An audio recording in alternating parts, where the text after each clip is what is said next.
On est dans notre série Momentum, saisir le moment propice à l'action. Cette série-là pour nous aider à comprendre qu'à un moment donné, c'est le temps d'agir. C'est le temps d'agir. Et pour faire ça, on poursuit notre série de messages sur le livre des Actes des Apôtres. C'est un riche document. C'est des documents très riches, très inspirants, fascinants. Je ne sais pas si vous avez eu l'occasion d'en profiter justement, de saisir le momentum de cette série et de passer au travers du livre des Actes. Il y a 28 chapitres, c'est quelque chose qui se fait facilement en une semaine, mais on se donne, vous avez un mois pour l'avoir fait. Donc, on continue avec le livre des Actes qui nous parle de la naissance et de l'expansion de l'Église du début. Alors, on regarde les moments charnières, les moments tournants, les points tournants, les moments décisifs, pour qu'on puisse en faire un lien avec nous aujourd'hui. Alors, on regarde dans le passé ce qui s'est passé pour eux, puis on regarde à nous comment on pourrait l'appliquer aujourd'hui dans notre vie, puis pour justement des moments décisifs qu'on a chacun besoin, qu'on rencontre dans nos vies. Donc, dans ce livre-là, du livre des Actes, on retrouve plusieurs moments décisifs qui ont façonné la vie des chrétiens de l'époque, puis qui continuent encore d'influencer aujourd'hui, puisqu'on en parle encore aujourd'hui. Alors, momentum, saisir le moment propice à l'action. Pour saisir le moment propice à l'action, aujourd'hui, j'aimerais qu'on parle de cette idée-là il existe un avant et il existe un après. Il existe un avant, il existe un après. Ça me fait penser, et on va parler un peu de conversion, on va parler de conversion d'un homme, mais ça m'a ramené à ma conversion. Ça m'a ramené le jour où j'ai pris une décision de suivre Jésus-Christ. L'avant et l'après à ce moment-là, qui a été assez radical dans ma vie. Ça a été assez foudroyant le jour où j'ai pris une décision de suivre Jésus. Quelques mois après ma rencontre avec le Seigneur, j'ai déménagé. J'habitais chez mes parents. J'ai déménagé dans une maison qu'on avait louée avec d'autres de la famille, des amis. On était 4 finalement. On avait loué une maison qui était à Lanoret, pas trop loin d'ici. Puis mon objectif à ce moment-là, j'habitais à Montréal ou à Laval, c'était de me rapprocher de l'Église pour être capable de mieux servir l'Église à ce moment-là. Alors j'avais quitté mon emploi. Je ne suis pas en train de dire que c'est ça qu'il faut faire, là, mais ce que je dis, c'est que moi, c'est la position que j'ai prise, c'est le moment que j'ai agi à ce moment-là. C'est comme ça que j'ai agi, le moment propice pour moi à ce moment-là. Alors, j'ai quitté mon emploi, j'ai quitté la famille, j'ai déménagé. On a loué une maison pour se rapprocher à Lanoret de l'Église. Puis, dans ce village-là de Lanoret, il y avait une femme qui était là, une femme qui était chrétienne, qui venait juste de divorcer de son mari et qui se retrouvait finalement seule dans son appartement. J'avais été informé de ça. Puis, cette femme-là demandait beaucoup d'attention. C'était une femme aussi qui avait un passé très troublé. Mais j'avais commencé à dire, je vais la visiter, puis je l'avais visitée à quelques reprises pour l'encourager. Puis, à un moment donné, il y a un pasteur d'une église qui vient me visiter à Lanoret. Puis, il me pose la question, il me dit, est-ce que tu continues à visiter? Parce qu'il connaissait cette femme-là qui était dans le village. Puis il me demandait si je continuais à visiter la femme pour l'encourager. Puis j'ai répondu que oui, que j'ai fait un bon bout de temps, mais que j'allais arrêter de la visiter parce que c'était trop difficile. C'était trop exigeant. Puis c'était pas si plaisant que ça. Hein? Fait que je lui ai demandé, puis quand je lui ai dit que je l'avais quand même visité à plusieurs fois, j'ai demandé qu'est-ce qu'il pensait de ma réponse là, d'arrêter, puis j'avais quand même aidé beaucoup. Puis, je m'attendais à recevoir des compliments pour mon bon service. Puis, il me répond, il dit, « Tu veux vraiment savoir ce que j'en pense? » J'ai dit, « Oui, je voudrais vraiment savoir. » J'ai dit, « Bien sûr. » Il me répond d'un ton très déçu. Il me dit, « Je suis vraiment désappointé que tu arrêtes si facilement de l'aider. » Ça a été une de mes premières leçons de vie chrétienne. Ce jour-là, j'ai compris que ma vie chrétienne ne sera pas de me satisfaire par des petites actions de bonté, mais plutôt de faire ce qui est bien à la mesure du pardon que j'ai reçu de Dieu. J'ai réalisé à ce moment-là que ce n'est pas des petits services qu'il fallait que je fasse. Il fallait que je saisisse les opportunités aussi nombreuses qui étaient devant moi, que Dieu place devant moi, et c'est bien d'apprendre à le déterminer avec sagesse, conseil et discernement avec les années. Mais qu'est-ce que Dieu place devant moi pour être capable d'accomplir ces actions-là et saisir le moment propice qui était devant moi? Ça a été la première leçon que j'ai apprise. Alors, j'aimerais qu'on regarde aujourd'hui un petit peu à cette leçon-là, puis qu'on regarde à cette idée, que ta rencontre avec Dieu, ou le moment de ta conversion, des fois on pourrait dire, ta rencontre avec Dieu se traduit par quoi? Se traduit par des actions à la hauteur de ton changement de vie. Jésus, lui, a dit ça d'une autre manière. Il a dit, celui qui a été peu pardonné aime peu, mais celui qui a été beaucoup pardonné aime beaucoup. Puis il faisait référence à une femme qui vivait dans l'adultère, une femme qui était dans le type de genre de prostitution. Ce n'est pas carrément dit comme ça, mais c'est un peu l'image qu'il veut nous faire comprendre. Alors c'est cette idée de comprendre aujourd'hui, c'est ça que j'aimerais qu'on parte avec aujourd'hui, c'est que notre rencontre avec Dieu, mais ce n'est pas juste une occasion de faire des petites actions ici et là. C'est pas ça. C'est pas ça. Tout le monde peut faire des petites actions ici et là. Tu n'as même pas besoin de Dieu ou de Jésus pour faire des petites actions ici et là. Tu n'as pas besoin d'être chrétien pour faire des petites actions de bonté ici et là. Tout le monde peut faire des petites actions de bonté ici et là. Non, ce n'est pas ça qu'on parle aujourd'hui. Ce qu'on parle aujourd'hui, c'est que notre rencontre avec Dieu, ta rencontre avec Dieu, devrait se traduire par des actions à la hauteur du changement de vie qu'il y a dans ta vie. À la hauteur du pardon que Dieu t'a donné, quand tu regardes le mode de vie que Dieu nous avait, que nous, on était destinés, que si Jésus n'avait pas intervenu, on serait destinés à la vie éternelle, éloignée de Dieu, mais éternellement. Mais Jésus, dans son amour, a intervenu. C'est quand même pas n'importe quoi que d'avoir fait cette rencontre-là avec Jésus. C'est supposé changer complètement notre vie. C'est supposé nous transformer, c'est supposé nous amener à chercher le royaume de Dieu, à rechercher la volonté de Dieu, le désir de vouloir suivre Jésus-Christ. Et je dis souvent, quand j'étais jeune et j'ai découvert le Seigneur Jésus, j'avais les cheveux longs jusque-là, et les cheveux de Nathalie, c'est rien comparativement aux cheveux que moi j'avais, puis avec les bandeaux, puis les 400 bracelets par bras, puis c'était cool la vie. Puis après ma conversion, ça n'a pas pris un mois, j'étais dans l'église, puis je chantais « Alléluia, gloire à Dieu, merci Seigneur ». Et ce feu-là ne s'est jamais éteint. Pas parce qu'un homme est capable de maintenir. Je ne suis aucunement capable de maintenir un feu dans ma vie. Dieu, oui, par contre. Et Dieu arrive à le faire. Mais c'est important que nous, on comprenne bien cette étape-là dans notre vie.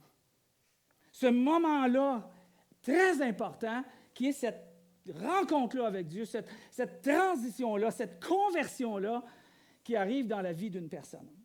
Il y avait un célèbre implanteur d'église qui écrivait des lettres à différentes églises que lui-même avait ouvertes.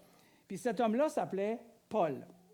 On va parler, il était aussi connu sous le nom de Saul de Tarse. On va en parler profondément plutôt, pas un peu, on va en parler profondément aujourd'hui. Je sais qu'Émilienne a fait référence il y a une couple de semaines de comment c'est arrivé un peu la conversion de Paul, puis qu'est-ce qui s'est passé. Mais j'aimerais ça qu'on prenne le temps, puis qu'on regarde, puis qu'on s'identifie un peu avec qu'est-ce que Saul de Tarse avait de commun avec nous. Premièrement, son nom. On va commencer à juste expliquer son nom. La raison, on parle souvent de Saul de Tarse, puis on va parler de Paul. Il y avait deux noms. Définitivement, il y avait deux noms. Le nom Saul faisait référence à son nom hébreu, parce qu'il était de la famille d'Hébreux. Il était hébreu. Alors, son nom Saul venait de Hébreu. Et il avait aussi un autre nom qui s'appelait Paul. Et Paul venait du nom de son affiliation romaine parce qu'il était grec en même temps. Donc, Paul avait deux nationalités. Alors, lorsqu'il a commencé son premier voyage missionnaire, parce que vous allez voir qu'on parle un petit peu de ça, il a commencé son premier voyage missionnaire vers les nations non juives, à peu près 10 ans, ceux qui aiment la chronologie pour comprendre, à peu près 10 ans après sa conversion, Luc, l'écrivain du livre des Actes, qu'on est en train de lire aujourd'hui, qui nous a laissé les histoires qui s'est passées après l'ascension de Jésus au ciel, Luc nous raconte qu'à un moment donné, dans le 13e chapitre, on nous dit le nom de grec de Saul commence à être utilisé par Luc et il l'identifie comme étant Paul. Et souvent, on va l'appeler comme l'apôtre Paul. Même, on fait référence à ça.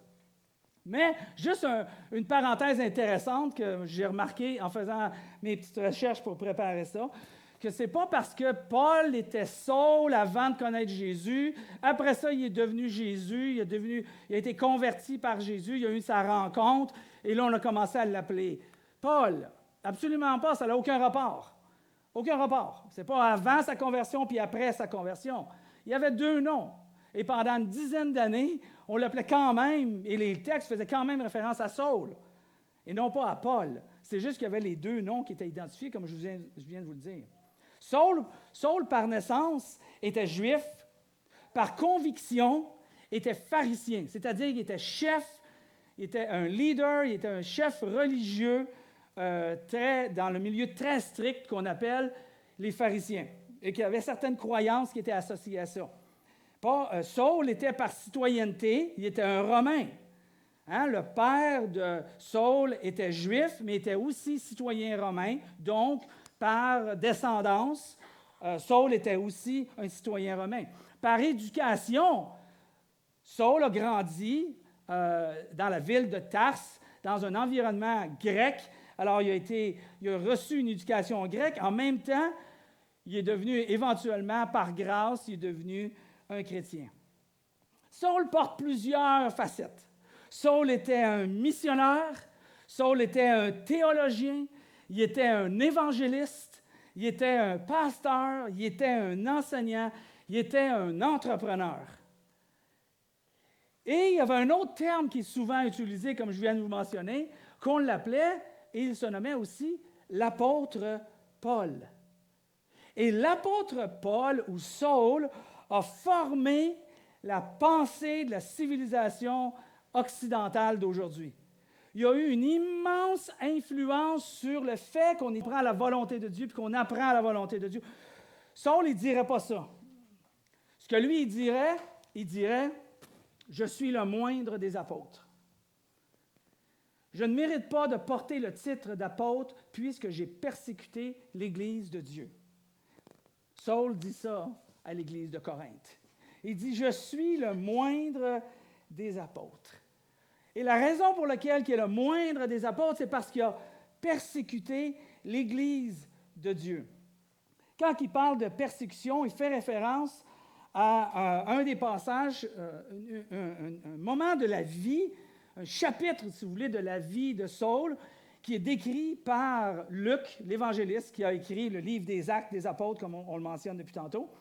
Et Luc nous raconte que là où il y a eu cette persécution-là, que Saul fait référence, qui dit qu'il persécutait l'Église de Dieu. Il dit, il y a eu un moment donné où il dit, cet homme, faisant référence à un homme qui s'appelait Étienne, qui était rempli de sagesse et d'esprit, qui accomplissait des miracles à ce moment-là à Jérusalem d'une manière étonnante, faisait des signes miraculeux à Jérusalem. Et on disait des choses merveilleuses de lui. Mais à un moment donné, ceux qui étaient jaloux, dont les pharisiens, dont les chefs des leaders religieux, n'aimaient pas ça. Trop de popularité, le gars. Amenait trop de gens à croire ou à se questionner sur Jésus, le Messie. Alors, ils se sont saisis de Étienne, puis ils l'ont pour le condamner. Puis les chefs religieux, plutôt, ont soudoyé des gens pour mentir contre Étienne. Et là, ils ont eu une folie meurtrière. Puis, durant cette folie meurtrière-là, est venu au moment où Étienne a commencé à raconter l'histoire d'Israël, jusqu'au point où il parle de la venue de Jésus comme le Messie, la résurrection de Jésus, son enlèvement au ciel sans passer de nouveau par la mort. Alors, à un moment donné, il l'entendait, Étienne, les religieux sont devenus complètement fous, foudrage, ils se sont précipités sur Étienne, ils l'ont frappé, ils l'ont lancé des roches pour le tuer au travers de ça, et pendant qu'il était en train de le battre de cette manière-là, Étienne, le texte nous dit qu'il a levé les yeux. Écoutez bien, si vous voulez savoir ce qui se passe au troisième ciel, là. Pas au septième ciel, il n'y en a pas 7, il y en a 3. Étienne a levé les yeux, puis il a vu Jésus debout à la droite de Dieu. Étienne a vu Jésus debout à la droite de Dieu. Lève les yeux pour une seconde, lève dans le ciel pour une seconde, puis imagine-toi une seconde que c'est ça que tu vois, parce que c'est ça qui s'est passé. Jésus est là, Jésus nous voit, Jésus nous écoute, et Jésus se réjouit quand nos cœurs s'attachent à lui. Et là, Étienne a dit cette phrase-là absolument extraordinaire. Tu sais, quand on a de la misère avec quelqu'un dans notre vie, hein, on dit des fois plutôt, comme les apôtres ont dit, « Seigneur, où est-ce que tu veux que le feu descende du ciel sur cette personne-là? » Tu sais? Étienne a dit, lui, « Seigneur, ne leur demande pas compte pour ce péché. Ne leur tiens pas rigueur le fait qu'ils sont en train de me frapper à coups de pied, à coups de bâton, à coups de roche, pour finalement me faire tuer. » Et là, Étienne est mort. Ce que le texte nous dit, ce que Luc nous écrit, Luc nous dit, les témoins, ceux qui ont frappé, battu Étienne, avaient déposé leurs vêtements pour être capables de mieux faire leur travail macabre aux pieds d'un jeune homme nommé Saul. Saul était le pharisien qui a reçu les vêtements de ses collègues qui étaient en train d'assassiner Étienne, un homme de Dieu remarquable. Et Paul, tout fier de sa réalisation. Le texte nous dit que Saul avait donné son approbation à l'exécution d'Étienne. À partir de ce jour-là, une violente persécution envers les croyants se déchaîna contre l'Église qui était à Jérusalem, parce que vous savez qu'il y avait des milliers de personnes qui s'étaient converties depuis l'enlèvement, l'ascension de Jésus-Christ au ciel. Et il dit, tous les croyants, à ce moment-là, se dispersèrent à travers la Judée et la Samarie, à l'exception des apôtres qui, eux, sont restés à Jérusalem. Saul, à ce moment-là, a probablement orchestré la persécution contre Étienne. Il avait les compétences, il avait la crédibilité des pharisiens pour être capable d'orchestrer cette exécution-là contre Étienne. Ce n'est pas dit que c'était lui, mais je ne suis pas surpris qu'Étienne se sentait, pas Étienne, mais plutôt Saul, se sentait complètement responsable de la mort d'Étienne. Évidemment, cette mort-là a fait en sorte qu'il y a eu une dispersion, comme le texte nous dit, des croyants dans toute la Judée et dans toute la Samarie. Le texte suivant nous dit que quant à Saul, il cherchait à détruire l'Église, encore, davantage. C'est pas assez, on va continuer. Allant de maison en maison, de maison en maison, pour en arracher les croyants, hommes et femmes, et les jeter en prison. Saul avait reçu un mandat d'arrêt, comme pour la police aujourd'hui. Il avait reçu un mandat d'arrêt contre les croyants qui suivaient la secte de Jésus, parce que c'est comme ça qu'elle s'appelait à ce moment-là, et elle s'appelait la Voie, V-O-I-E. La secte de Jésus, la Voie. Alors, il avait reçu le mandat d'arrêt, il allait dans les endroits pour être capable, dans sa folie meurtrière, pour détruire les chrétiens. Cette période de temps-là, dans la vie de Saul, a duré à peu près 3 ans. 3 ans qu'il rentrait dans les maisons, puis qu'il allait persécuter, rendre la vie difficile aux croyants, au point même qu'ils les amenaient à être, pour certains, exécutés. Mais le moment propice à l'action que l'on parle dans notre momentum pour Saul se passa réellement lors de sa conversion. Lors de sa conversion. J'imagine, et je m'amusais à imaginer, le genre de conversation que Dieu pouvait avoir avec Jésus en ce moment-là, après que Jésus ait été élevé au ciel, quelques années plus tard, voyant que les apôtres sont restés à Jérusalem et que les gens se sont dispersés en Judée et en Samarie. Hein? J'imagine le Père de Jésus, le Père céleste qui dit à Jésus, « Ouais, Jésus, ton mouvement, il ne bouge pas bien gros. » Ah non? Ah non? Parce qu'eux autres, là, ils sont témoins juste à Jérusalem. Mais tu leur as dit d'être témoins à Jérusalem, à Judée, en Samarie et aux extrémités de la terre. Je pense qu'il y a quelque chose qu'ils n'ont pas compris. Tu n'as peut-être pas choisi les bons gars. Jésus écoute. Il dit, tu as besoin d'un porte-parole. Et ce porte-parole-là, il doit être complètement engagé avec ce qu'il croit. Il va avoir besoin d'être éduqué. Il va avoir besoin d'être formé dans la loi juive. Il va avoir besoin d'être compréhensif avec les non-juifs, tout comme avec les juifs. Il va falloir que le gars aime voyager et qu'il soit un bon entrepreneur. Et là, le père a vu Saul, puis il a pointé à Saul, puis il a dit, « Gars, pourquoi pas ce gars-là? » Puis Jésus a répondu, « Lui, Saul de Tarse, c'est un meurtrier. Il défait tout ce que j'essaye de faire. » Le père dit, « Ouais, mais garde-le aller. Regarde-le aller.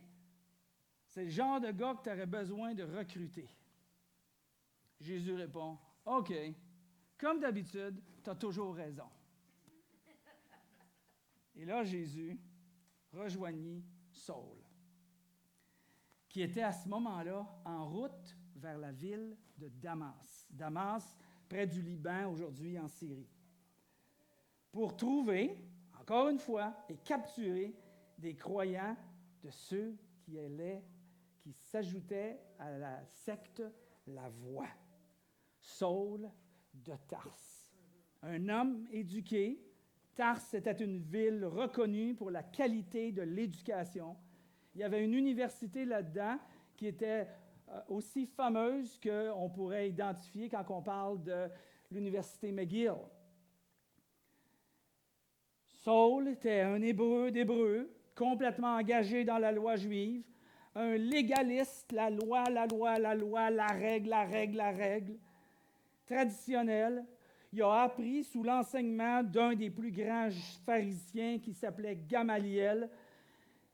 Et il a appris d'une manière rigoureuse au point qu'il arrivait à mémoriser par cœur la loi juive, les proverbes, les psaumes, ce qu'on avait, les prophètes, l'Ancien Testament qu'on appelle aujourd'hui. Il était un persécuteur de l'Église et aussi un faiseur de tentes.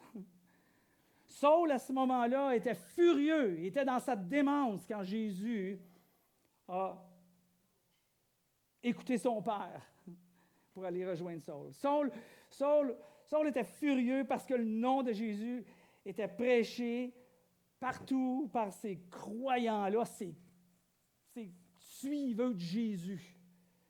Ces petits Jésus-là. Et là, Saul avait reçu le pouvoir, comme je disais tout à l'heure, le pouvoir de jeter des croyants en prison. Il donnait son approbation pour les condamner à mort. Il obligeait les croyants, Saul obligeait les croyants à renier leur foi. Sa fureur était telle qu'il s'y rendait dans les villes étrangères. Lui, il a sorti plus loin que Jérusalem pour les persécuter.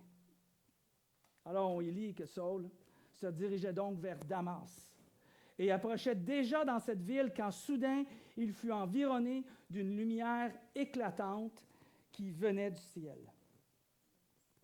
On retrouve ici à peu près 5 ans après la résurrection de Jésus-Christ. On retrouve Saul en direction de Damas, 250 ou plus ou moins kilomètres de Jérusalem, c'est pour vous faire une idée. Et Saul, à ce moment-là, Jésus est descendu, Saul a vu une lumière. Saul a vu cette lumière. À ce moment-là, Saul avait plus ou moins fin vingtaine, début trentaine, une trentaine d'années.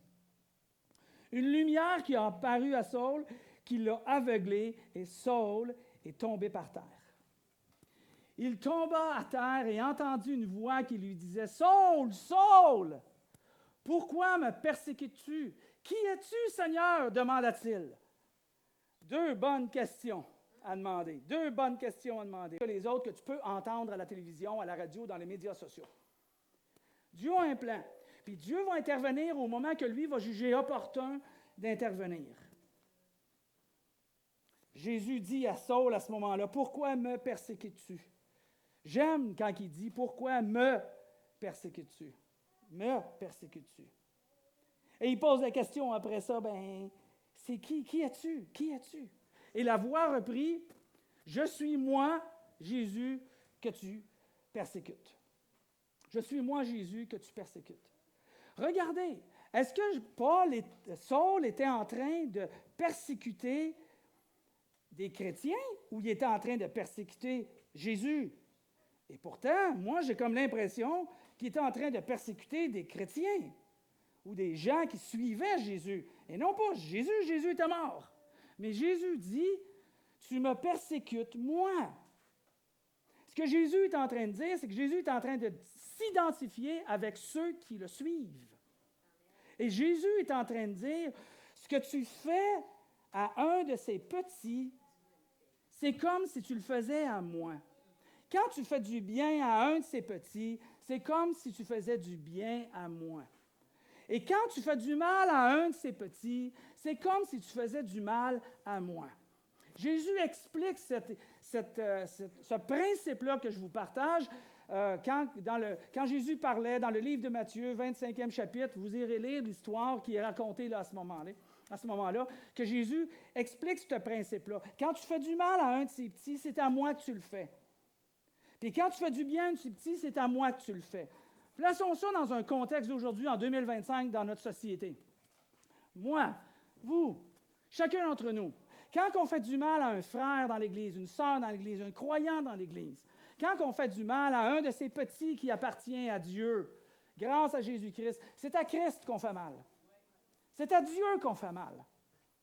Oui, mais moi, je ne veux pas faire du mal à Dieu. Lui, il me tape ses nerfs.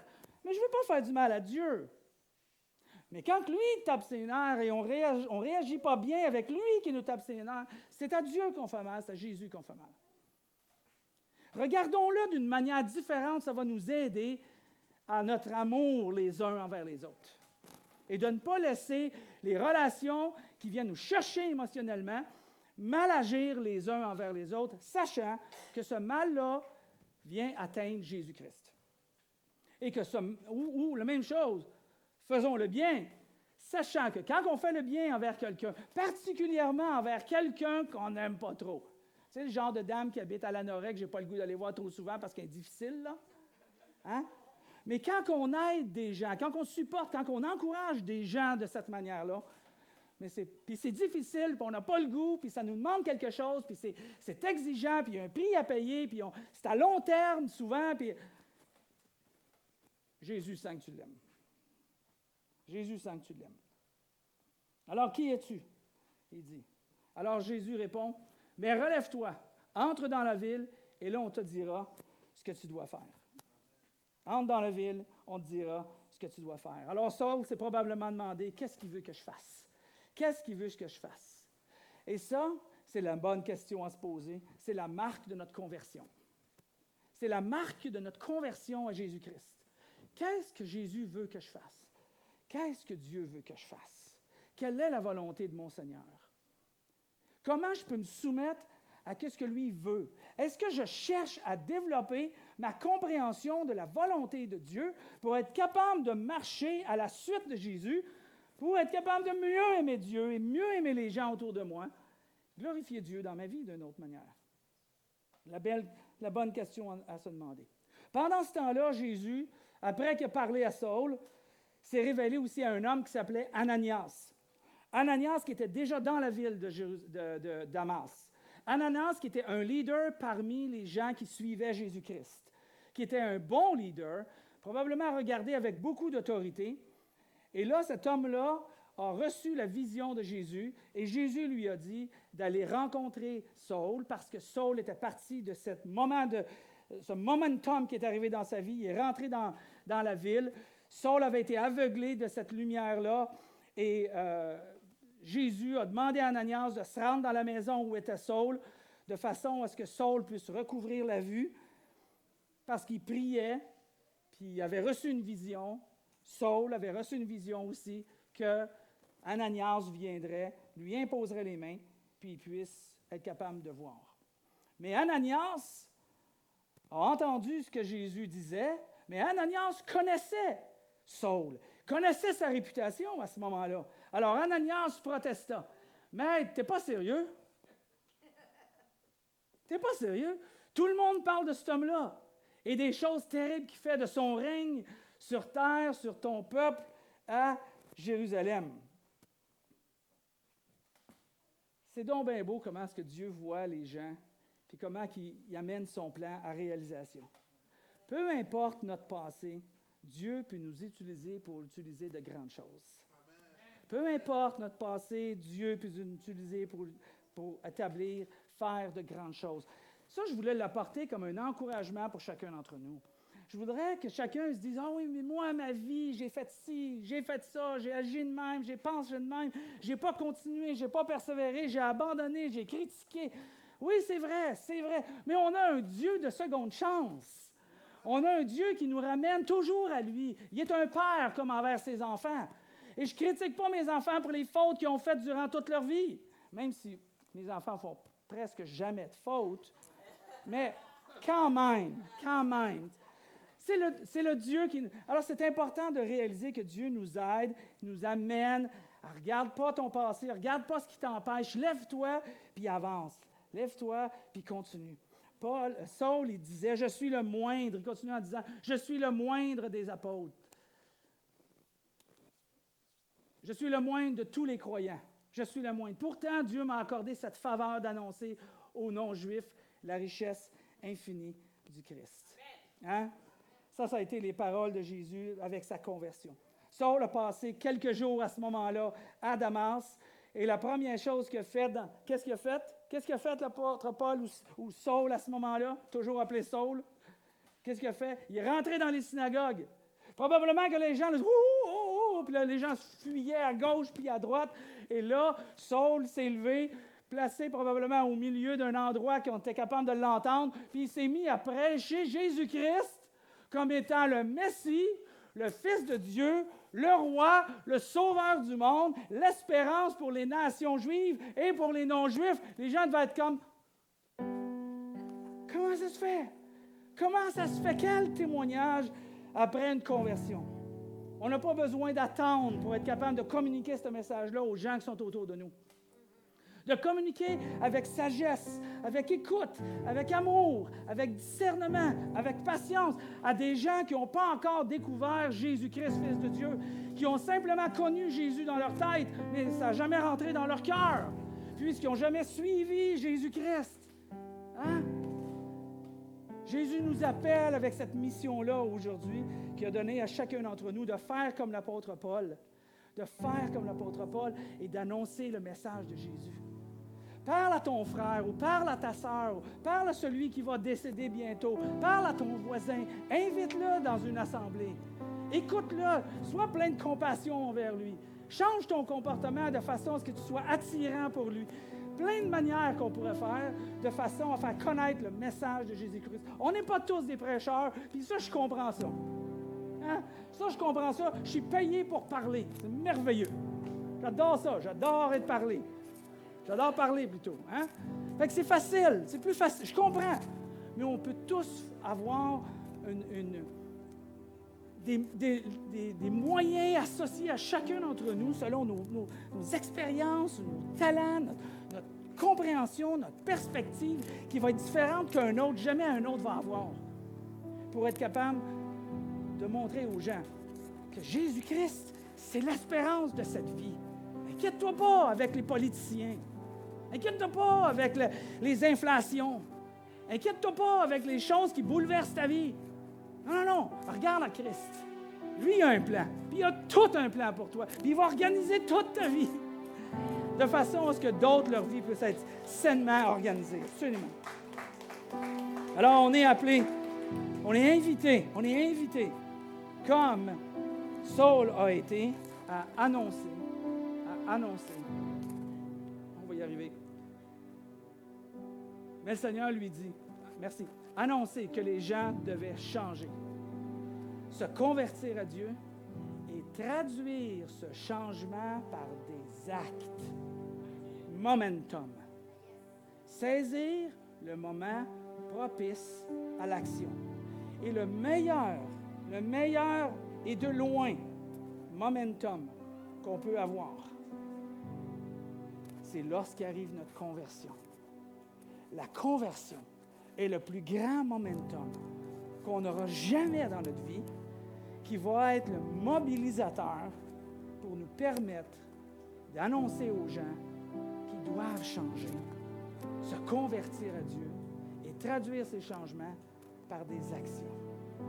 Des actions, des attitudes, des pensées, des valeurs qui représentent les choses du royaume de Dieu.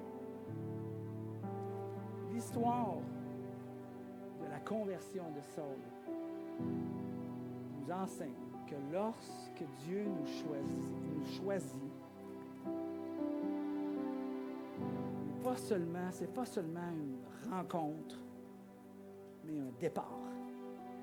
C'est un départ vers une nouvelle mission. Le momentum est créé par Dieu et une invitation à l'action. Si vous n'avez pas passé par ce momentum, cette conversion-là, je vous invite aujourd'hui. Jésus vous invite. Jésus descend, figurativement, comme il est descendu pour rencontrer Saul, pour lui amener une conversion, un momentum qui a changé non seulement sa vie, mais la vie de milliards de personnes, et on en est la preuve vivante, nous, aujourd'hui, et toutes les autres églises sur cette terre qui se rassemblent. Alors, je vous invite ce matin à accepter cette conversion-là. Jésus descend et Jésus vous demande de croire en lui.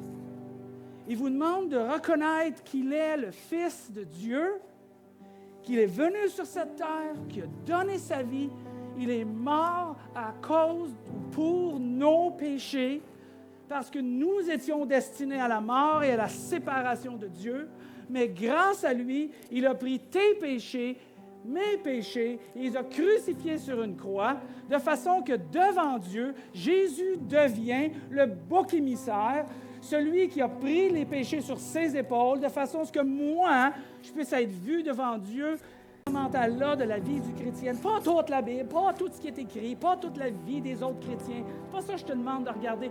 Est-ce que tu crois à ces choses fondamentales-là qui permettent la conversion dans la vie d'une personne?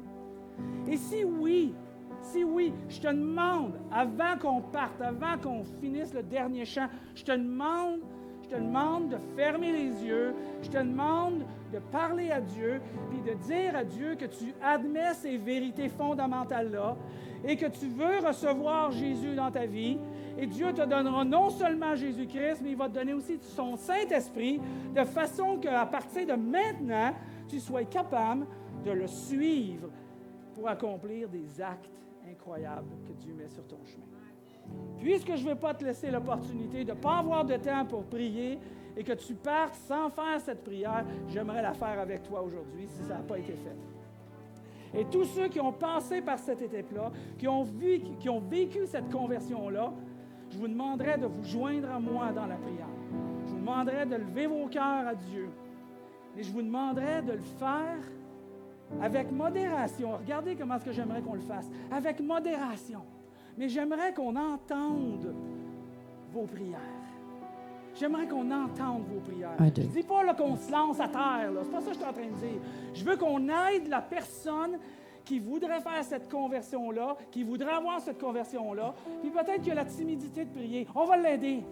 On va l'aider à traverser cette étape-là pour reconnaître Jésus-Christ. Alors, j'aimerais qu'on fasse une prière. J'aimerais qu'on se lève ensemble. J'aimerais qu'on se lève. On va se lever tout le monde ensemble. On se lève ensemble. J'aimerais appuyer mon mari là-dessus en disant, en rajoutant peut-être une parenthèse. J'ai rencontré des gens souvent qui me disaient, Lynn, j'ai pas cette foi-là que toi, je ne crée pas ça, ça marche pas, pour moi. Puis j'honore le fait que les gens soient transparents et parlent avec vérité. Mais souvent, ce que je vais dire, c'est que je comprends ce que tu me dis, mais c'est parce que tu réalises vraiment pas l'ampleur de comment tu n'es pas digne. Tu n'es pas digne devant Dieu, je veux juste que tu le saches. Puis qu'à la fin, ça va être bien plate. Ça va être bien plate. Fait que si tu as encore une intelligence ou quoi que ce soit, si tu prends la peine d'étudier pour devenir ingénieur, puis tu le fais de toutes tes forces pour ta marche sur la terre, le temps que tu vas marcher sur la terre, casse-toi la tête à découvrir Dieu. Parce que ça, c'est pour l'éternité. Casse-toi la tête. Fait que ce que je ferais, là, c'est que je me mettrais la face à terre, puis je demanderais s'il vous plaît, à Dieu de venir me montrer puis d'ouvrir mon esprit. Puis c'est ce que mon mari veut faire avec vous. Oui. J'aimerais vraiment ce matin qu'on agisse ainsi. Alors, j'aimerais que chacun d'entre vous, on prie à haute voix, avec modération, pour que ceux qui ne sont pas rendus là encore puissent peut-être franchir la porte aujourd'hui, le seuil plutôt, et d'inviter Jésus-Christ. Alors, prions pour ceux qui veulent cette conversion dans leur vie en ce moment. C'est bon? Allons-y ensemble, 1 minute, puis je vous reviens tout de suite après. Père éternel, merci Seigneur Dieu. Merci pour ta parole, Seigneur. Merci. Tu permets que les gens qui sont ici, de découvrir Jésus. Tu demandes de toucher leur cœur.